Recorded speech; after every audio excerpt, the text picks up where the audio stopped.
3 mata kuliah Statistika Prodi PGMI Fakultas Tarbiyah IAID Ciamis, di mana pada pertemuan ketiga ini kita akan membahas tentang tendensi sentral. Apa itu tendensi sentral? Nah, sebelumnya kita akan membahas tentang tujuan pembelajaran. Setelah mengikuti perkuliahan pada sesi ini, diharapkan mahasiswa yang pertama mampu menjelaskan konsep tendensi sentral. Di dalamnya ada mean, ada modus, dan median. Kemudian yang kedua, diharapkan setelah pembelajaran ini mahasiswa bisa menghitung tendensi sentral yang berasal dari data yang asli. Kemudian yang ketiga, setelah mengikuti perkuliahan ini, diharapkan mahasiswa bisa menghitung tendensi sentral yang berasal dari data yang disajikan dalam tabel distribusi frekuensi. Materi pembelajaran yang akan disampaikan yaitu terkait dengan konsep tendensi sentral, kemudian cara menghitung tendensi sentral dari data asal, dan yang ketiga, cara menghitung tendensi sentral dari data yang disajikan dalam tabel distribusi frekuensi. Untuk para mahasiswa, tonton sampai selesai, karena di akhir ada tugas akhir, ada tugas latihan yang harus dikerjakan. Nah, apa itu tendensi sentral? Tendensi berarti kecenderungan, sentral berarti memusat. Dengan demikian, maka tendensi sentral berarti kecenderungan memusat. Apa sih fungsinya mengetahui kecenderungan memusat ini? Nah, mengetahui tendensi sentral ini tujuannya adalah untuk memberikan bilangan rangkuman yang paling baik dalam mendeskripsikan kedudukan sentral dari suatu distribusi. Maksudnya adalah ketika seseorang ingin mengetahui bagaimana hasil belajar di kelas 3 SD 3 Dewasari, maka orang tersebut tidak mungkin menyebutkan semua data dari absen nomor 1 sampai absen nomor terakhir. Bahkan mungkin tidak akan hafal di luar kepala. Maka supaya mudah dalam menyampaikan rangkuman dari hasil belajar di kelas 3 SD Dewasari tersebut, bisa digunakan tendensi sentral. Baik itu menggunakan mean rata-ratanya, menggunakan modusnya, atau menggunakan mediannya. Jadi, dengan adanya tendensi sentral ini, kita bisa memberikan bilangan rangkuman yang paling baik, di mana bilangan tersebut mendeskripsikan distribusi tersebut. Nah, tendensi sentral yang paling umum adalah ada 3, mean, modus, dan median. Nanti akan kita jelaskan satu persatu di depan. Nah, apa itu mean? Mean merupakan teknik penjelasan kelompok yang didasarkan atas nilai rata-rata dari kelompok yang dimaksud. Jadi kalau tadi ada pertanyaan, bagaimana hasil belajar kelas 3 SD 3 Dewasari? Nah, ini bisa dijawab dengan menjelaskan mean atau rata-rata dari kelompok tersebut. Nah, rata-rata ini biasanya berada di tengah-tengah. Itulah kenapa disebut dengan tendensi sentral atau kecenderungan memusat. Rata-rata diperoleh dengan menjumlahkan data seluruh individu dalam kelompok, kemudian dibagi dengan jumlah individu yang ada dalam kelompok tersebut. Kalau tadi hasil belajar siswa kelas 3 SD 3 Dewasari, maka jumlahkan dulu seluruh nilainya, kemudian dibagi dengan jumlah siswa yang ada di kelas 3 SDN Dewasari. Nilai rata-rata umumnya cenderung terletak di tengah suatu kelompok data yang disusun, yang diurutkan menurut besar kecilnya nilai.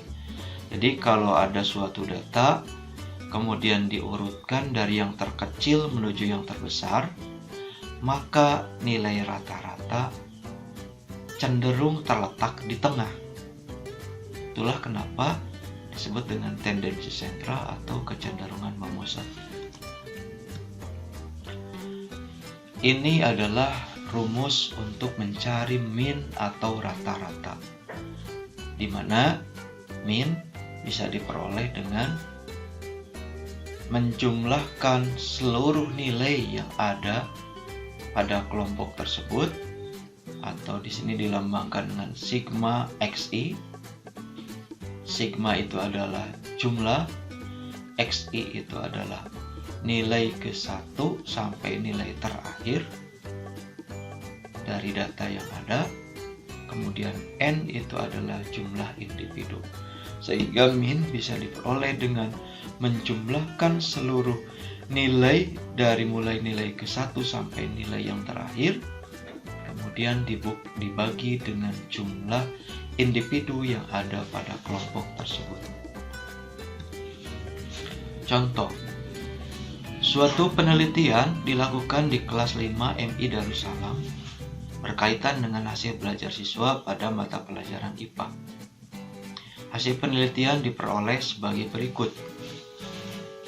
Di sini ada data 65, 70, 70, 75, 75, 75, 75, 80, 80, 85. Nah, berdasarkan data tersebut, berapakah rata-rata hasil belajar siswa pada mata pelajaran IPA di kelas 5 MI Darussalam? Nah, berdasarkan pertanyaan di atas, diketahui bahwa jumlah data di atas adalah 10 buah. Kemudian X-nya atau datanya itu sendiri 65 sampai data yang terakhir yaitu 85. Nah, sekarang untuk menjawab berapa rata-rata hasil belajar siswa pada mata pelajaran IPA di kelas 5 MI Darussalam, tinggal memasukkan nilai-nilai tersebut ke dalam rumus. Nah, yang pertama adalah jumlahkan dulu seluruh data nilai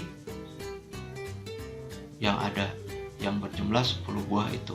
Berarti 65 tambah 70 tambah 70 dan seterusnya sampai tambah 85. Setelah dijumlahkan, kemudian bagi dengan jumlah data. Jumlah datanya ada 10, maka diperoleh nilai yaitu 750 dibagi 10, hasilnya adalah 75. Dengan demikian, rata-rata hasil belajar siswa kelas 5 MI Darussalam pada mata pelajaran IPA adalah 75. Tendensi sentral yang kedua adalah median. Median adalah suatu teknik penjelasan kelompok yang didasarkan atas nilai tengah dari kelompok data yang telah diurutkan dari yang terkecil sampai yang terbesar, atau sebaliknya dari yang terbesar sampai yang terkecil. Jadi median ini kata kuncinya adalah nilai tengah. Tapi catatannya, datanya harus diurutkan terlebih dahulu, baru dicari nilai yang persis berada di tengah-tengah dari data yang ada. Nah, sebagai contoh, suatu penelitian dilakukan. Ini sama datanya dengan yang tadi ya. Dilakukan di kelas 5 MI Darussalam terkait dengan hasil belajar siswa pada mata pelajaran IPA. Nah, diperoleh datanya 85, 70, 65, 80, 75, 75, 70, 75, 80. Nah, berdasarkan data tersebut, berapa median hasil belajar siswa pada mata pelajaran IPA di kelas 5 MI Darussalam? Untuk menjawab pertanyaan ini, maka langkah pertama adalah urutkan dulu datanya. Karena tadi data yang tadi ini masih belum berurut. Maka urutkan dulu. Nah, setelah diurutkan, diperolehlah data seperti ini. Yang terkecil adalah 65, yang terbesar 85. Nah, setelah diurutkan, cari data yang posisinya persis di tengah-tengah. Kita hitung dulu datanya. Data ini, nah, ternyata jumlah datanya ada 9, maka nilai tengahnya adalah 75. Karena 75 ini persis berada di tengah-tengah. Di bawahnya ada 4 data dan di atasnya ada 4 data. Dengan demikian, maka median hasil belajar siswa kelas 5 MI Darussalam pada mata pelajaran IPA adalah 75, karena 75 ini berada pada posisi persis di tengah-tengah data. Contoh kedua. Suatu penelitian dilakukan di kelas 5 MI Darussalam tentang hasil belajar siswa pada mata pelajaran IPA. Diperolehlah data seperti berikut ini. Nah, jumlah datanya ini ternyata genap karena di sini ada 10 data. Berapakah median hasil belajar siswa tersebut? Nah, jawab, yang angka pertama adalah urutkan dulu. Setelah diurutkan, kemudian cari nilai yang persis berada di tengah-tengah. Nah, karena ini datanya ada 10, maka berarti genap ya. Maka yang persis di tengah-tengah adalah angka 70 dan angka 75. Nah, bagaimana kalau ada 2 data yang menjadi median seperti ini? Nah, maka yang harus dilakukan adalah jumlahkan 2 nilai tengah tersebut, kemudian dibagi 2. Maka 70 ditambah 75, kemudian dibagi 2, hasilnya adalah 72,5. Jadi median hasil belajar siswa kelas 5 MI Darussalam pada mata pelajaran IPA adalah 72,5. Dengan demikian bahkan dapat disimpulkan, jika jumlah datanya ganjil, maka data yang persis di tengah-tengah akan langsung menjadi median. Sementara untuk data yang berjumlah datanya genap, maka 2 nilai yang di tengah-tengah itu adalah median. Setelah dijumlahkan kemudian dibagi 2, hasil pembagiannya adalah median. Ini adalah tendensi sentral yang ketiga, yaitu modus. Modus merupakan nilai yang sering muncul. Maka untuk mengetahui berapa modus dari suatu data, tinggal hitung saja frekuensinya. Mana yang paling banyak frekuensinya, maka itu adalah modus. Contoh, suatu penelitian dilakukan di kelas 5 MI Darussalam terkait dengan hasil belajar siswa pada mata pelajaran IPA. Hasilnya diperoleh sebagai data berikut. Silahkan dilihat datanya. Berdasarkan data tersebut, berapa modusnya? Untuk menghitungnya, tinggal dibuat tabel distribusi frekuensinya, kemudian lihat frekuensi yang paling banyak itu angka berapa. Ternyata setelah dibuat tabel distribusi frekuensinya, data yang paling banyak itu adalah 75 dengan frekuensinya 4. Maka modus tersebut adalah 75 karena nilai 75 itu lebih sering muncul.